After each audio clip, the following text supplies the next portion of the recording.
When the HOA slapped a 72-hour eviction notice on my door, they thought they could bully me into selling cheap. But they didn't know I owned something far more powerful than they imagined. And today, they're paying me triple rent every single month. I came back from a week-long work trip to find a bright orange notice taped to my front door. 72 hours to sell or vacate, HOA order. At first, I thought it was a prank, but as I read the fine print, my stomach dropped. They claimed my house violated community aesthetic guidelines, even though the neighborhood was built in the 60s and half the homes didn't even match. Karen, the HOA president, strutted over while I was still reading. "You'll need to sell to the HOA," she said with that smug smile. "We already have an investor lined up." "How much?" She slid a paper across my porch, an insultingly low price, barely half of market value.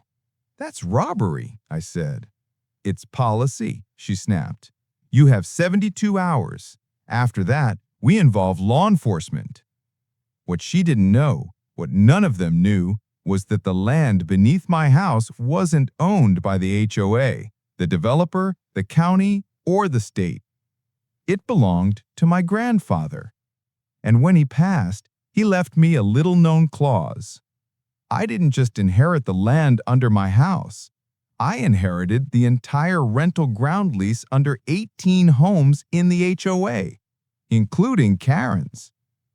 I spent the next 24 hours gathering paperwork. Land deeds, historic plats, tax maps, lease agreements older than the HOA itself.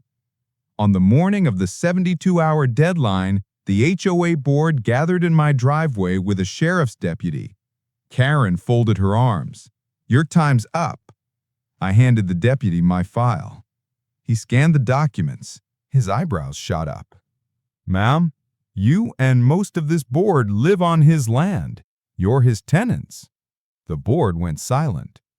"And," I added, "your lease is reset every year. I just exercised the renewal clause." Karen swallowed. "What clause?" "The one that allows me to adjust rent based on market conditions." I slid the updated contracts toward them. "You want to play games?" I said. "Your rent is now triple." Karen screamed, the board panicked, and the deputy simply shrugged. Today, they don't give me eviction notices, they hand me checks every single month.